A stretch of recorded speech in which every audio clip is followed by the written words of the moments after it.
Halo guys, Assalamualaikum warahmatullahi wabarakatuh.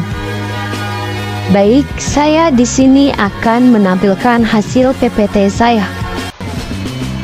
Sebelumnya, perkenalkan, nama saya Umi Tria Herawati dari Prodi Pendidikan Agama Islam. Pengertiannya, ayat muhkam dan mutasyabih adalah istilah dalam tafsir Al-Quran yang digunakan untuk mengategorikan ayat-ayat dalam Al-Quran sebagai jelas atau samar. Ayat muhkam adalah ayat yang maknanya jelas dan mudah dipahami. Sedangkan ayat mutasyabih memiliki banyak makna dan memerlukan penjelasan dari ayat-ayat lain. Ayat-ayat mutasyabih dianggap sebagai ujian bagi manusia dan merupakan rahmat Allah bagi manusia yang lemah, yang tidak mampu mengetahui segala sesuatu. Di sini saya akan memberikan 3 contoh ayat muhkam. Yang pertama Al-Ikhlas ayat 4, kedua Yunus ayat 1, dan ketiga Thaha ayat 82. Yang pertama surah Al-Ikhlas ayat 4 yang berbunyi walam yakul lahu kufuwan ahad, artinya dan tidak ada seorang pun yang setara dengan dia. Ayat ini menjelaskan bahwa tidak ada yang setara dan sebanding dengan Allah dalam zat, sifat, dan perbuatannya. Ini adalah tantangan terhadap orang-orang yang beriktikad bahwa ada yang setara dan menyerupai Allah dalam perbuatannya, sebagaimana pendirian orang-orang musyrik Arab yang menyatakan bahwa malaikat itu adalah sekutu Allah. Selanjutnya surah Yunus ayat 1 yang berbunyi Alif Lam Ra tilka ayatul kitab.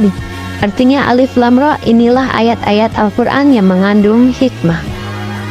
Ayat ini mengandung petunjuk bagi orang-orang yang beriman dan mengerjakan kebajikan. Mereka akan diberi petunjuk oleh Allah karena keimanannya dan mendapatkan tempat di surga. Dan ayat ini juga menunjukkan betapa hebatnya Al-Quran sebagai wahyu dari Allah. Meskipun demikian, banyak manusia yang berpaling darinya dan tidak mengakui kebenarannya. Selanjutnya yaitu surah Thaha ayat 82 yang berbunyi wa inni laghaffarul liman taba wa amana wa amila sholihan summa tada. Artinya, dan sesungguhnya aku maha pengampun bagi orang-orang yang bertaubat, beriman, beramal saleh, kemudian tetap di jalan yang benar. Dalam ayat ini Allah menegaskan bahwa Dia adalah maha pengampun bagi siapa saja yang bertaubat, beriman, dan beramal saleh. Seseorang yang melakukan kesalahan dan kemudian bertaubat kepada Allah, beriman, dan melakukan amal saleh akan mendapatkan pengampunannya. Penting untuk tetap berada dalam petunjuknya setelah bertaubat dan berbuat kebajikan. Selanjutnya adalah alasan mengapa 3 ayat tersebut termasuk ayat muhkam. Karena ayat-ayat tersebut memiliki makna yang jelas dan tegas, serta tidak memerlukan penafsiran yang rumit. Ayat muhkam adalah ayat yang maknanya jelas dan tidak memerlukan penafsiran yang rumit, sedangkan ayat mutasyabih adalah ayat yang maknanya tidak jelas dan memerlukan penafsiran yang lebih dalam. Dan selanjutnya saya akan memberikan 3 contoh ayat mutasyabih. Yang pertama Ali Imran ayat 138, kedua Al-An'am ayat 103, dan At-Thaha ayat 110. Ali Imran ayat 138 yang berbunyi hada bayanul linnasi wa hudaw wa mau'idatul lil muttaqin. Artinya ini adalah penerangan bagi seluruh manusia dan menjadi petunjuk serta pelajaran bagi orang-orang yang bertakwa. Ayat ini menjelaskan bahwa Al-Quran adalah petunjuk jalan yang benar dan pengingat bagi orang-orang yang bertakwa, yang akan mendapatkan manfaat dari petunjuk dan bimbingan yang ada di dalamnya. Selanjutnya Al-An'am ayat 103 yang berbunyi la tudrikuhul absaru wa huwa yudrikul absara wa huwal latiful khabir. Artinya, dia tidak dapat dicapai oleh penglihatan mata, sedang dia dapat melihat segala penglihatan itu, dan dialah yang maha halus lagi maha teliti. Ayat ini menjelaskan tentang sifat Allah yang tidak dapat dilihat oleh mata manusia karena Allah bersifat imateri.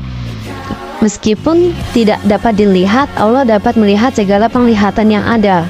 Ayat ini juga menegaskan bahwa Allah maha halus dan maha mengetahui. Selanjutnya At-Thaha ayat 110 yang berbunyi ya'lamu ma baina aydihim wa ma khalfahum wa la yuhituna bihi ilma. Artinya dia mengetahui apa yang ada di hadapan mereka dan apa yang ada di belakang mereka, sedang ilmu mereka tidak dapat meliputi ilmunya. Ayat ini menjelaskan bahwa Allah mengetahui segala sesuatu yang terjadi di masa lalu dan di masa depan, sedangkan manusia memiliki keterbatasan dalam pengetahuannya. Oleh karena itu, manusia harus selalu mengandalkan Allah dalam setiap hal dan tidak sombong dengan pengetahuannya yang terbatas. Ayat ini juga menunjukkan kebesaran Allah dan kekuasaannya atas segala sesuatu. Dan selanjutnya saya akan menjelaskan mengapa 3 ayat tersebut termasuk ayat mutasyabih, karena ayat-ayat ini memiliki beberapa kemungkinan makna ambigu dan dapat diinterpretasikan dengan cara berbeda. Ayat-ayat mutasyabih sulit dipahami tanpa merujuk pada ayat-ayat muhkam atau ayat yang jelas dan memiliki makna yang pasti. Ayat-ayat mutasyabih digunakan untuk menguji iman dan keteguhan hati seorang muslim kepada Allah. Ya, demikian PPT tugas dari saya. Saya ucapkan terima kasih. Assalamualaikum warahmatullahi wabarakatuh.